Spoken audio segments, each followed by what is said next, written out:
লঙ্কার দামে কুপোকাত আমজনতা। 150 থেকে 200 টাকা প্রতি কেজি ছাড়িয়েছে বিট, গাজর, কাঁচা লঙ্কা, বিনসের মতো সবজির দাম। শীতকাল মানেই বাজার ভরা ব্যাগ এবং জমিয়ে খাওয়া দাওয়া, কিন্তু ভোজন রসিক বাঙালির চোখ ভরে জল। 500 থেকে 1000 টাকা বাজারে নিয়ে গেলেও ভরছে না থলে।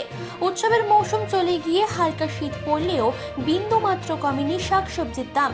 উল্টে বাজারে চড়া দামে রীতিমতো নাভিশ্বাস উঠেছে আম বাঙালির। এই নিয়ে ইতিমধ্যে ক্ষোভ প্রকাশ করেছেন মুখ্যমন্ত্রী মমতা বন্দ্যোপাধ্যায়। আর তারপরেই নড়ে চড়ে বসল টাস্ক ফোর্স। শুক্রবার সল্টলেক বিটি ব্লক সহ একাধিক জায়গায় অভিযান চালায় টাস্ক ফোর্সের অন্যতম প্রধান সদস্য রবীন্দ্রনাথ করে রীতিমতো এক ব্যবসায়ীকে ধমক দিয়ে বসেন। বলেন, এত দাম নেওয়া হচ্ছে কেন? পাশাপাশি দাম বৃদ্ধির বিষয়টিকে নিয়ে কড়া নজরদারির কথা বলেছেন তিনি। ওর পাশের একজন বেচছে 32 টাকা, আমরা বললাম যে ও এই বেচছে 32 টাকা, তুই কি হিসাবে 35 টাকা করে বলছো? এইটাই আমরা বলেছি যে পাশাপাশি তোমাদের 3 টাকা ডিফারেন্স পার কিলো, এটা অনেক বড় ব্যাপার। এগুলো করো না, করলে পুলিশে ব্যবস্থা নেবে, তখন বিপদে পড়বে। আমরা চাই না কোনো ব্যবসায়ী হ্যারাস্ট হোক, তাকে কেউ কষ্ট পাক, এটা চাই না। আমরা চেষ্টা করছি, এটা বারবারই ভিডিও বলেছে যে কাউকে বুঝিয়ে চেষ্টা করবে, যখন একান্ত না হবে তখন কি আর করা যাবে। প্রশাসন ব্যবস্থা সেখানে আমাদের তো কোনো ভূমিকা নেই। ঠিক আছে, একটা বিষয় সেটা হচ্ছে রবিদা, একটা বিষয় সেটা হচ্ছে সীমান্ত থেকে আলু পাচার হচ্ছে বলে মুখ্যমন্ত্রী অভিযোগ করছে। ব্যাপারটা হচ্ছে উনি তো দক্ষিণবঙ্গ এবং উত্তরবঙ্গে 4 লক্ষ মেট্রিক টন আলু পাঠাবার কথা বলেছিলেন।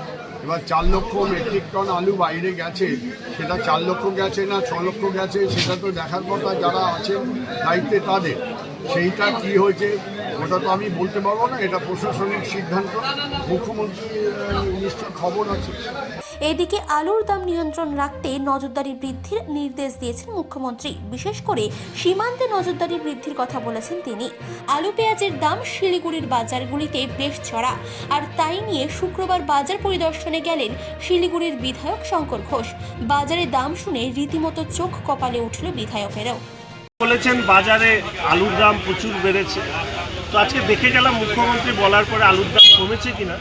আলুর দাম কমেছে কিনা বলতে পারবো না, আলু পেঁয়াজ কেনবার লোক কমে গেছে। আমি এতগুলো দোকান ঘুরলাম, আলু পেঁয়াজ খুব কম লোকই কিনছে। আমি জানি না দামের কারণে কিনা।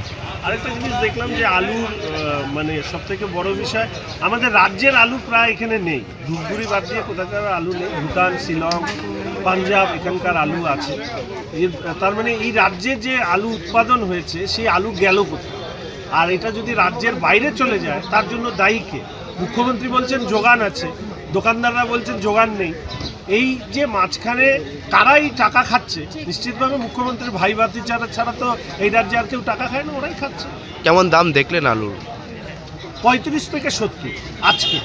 গতকাল যা দাম ছিল তার থেকে বেশি দামে যারা বিক্রেতা তারা কিনেছেন বলে আমাকে জানায়। চিফ এডিটর জিতেন সরকারের রিপোর্ট, চেতনা বার্তা। জেগে থাকে, জাগিয়ে রাখে।